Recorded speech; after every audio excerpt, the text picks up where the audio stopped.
Cerebral palsy is a very fatal disease that mainly causes motor impairment that may damage the brain. This results in the symptoms of mental retardation that can be seen in young children. These children with mental disabilities have to face serious problem in interaction with their parent and society.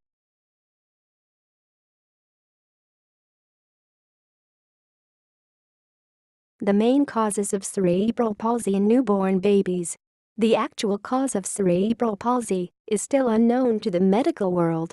As a result, doctors are unable to find out what are causing cerebral palsy in most young children. Some feels that congenital malformations in body systems such as kidneys, heart or spine may be responsible for developing cerebral palsy, as they may also have malformation in their brain.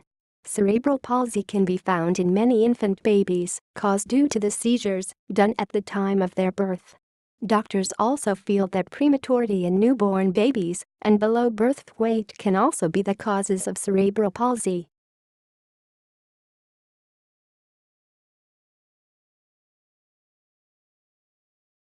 Consuming different intoxicating drugs, smoking cigarette, and drinking an alcoholic substance by a pregnant mother sometimes can also lead to the malformation of brain of her baby. These infants whose mothers have consumed intoxicating drugs during their pregnancy mostly develop mental retardation rather than cerebral palsy. Human immunodeficiency virus that causes AIDS is also responsible for the brain damage that leads to mental retardation. Nowadays, with some sophisticated scans, it can easily detect the cerebral palsy in newborn babies very easily.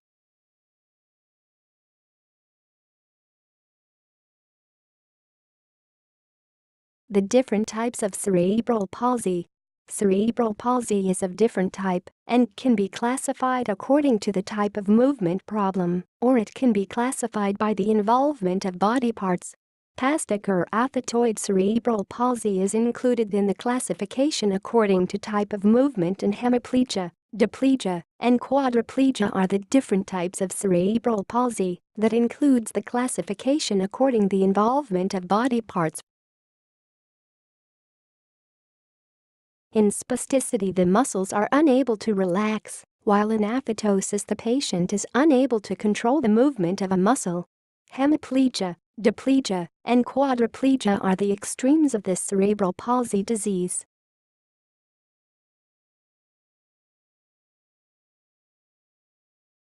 What is the future of these children with cerebral palsy? The parent of these children with cerebral palsy has to take excessive care of their children in a very realistic way. A combination of optimism and realism must be maintained by the parent of these children to hold a better future. The parent's expectations should not be unrealistic, i.e., they must understand the child's present and future abilities. The parents have to set a most realistic goal for their children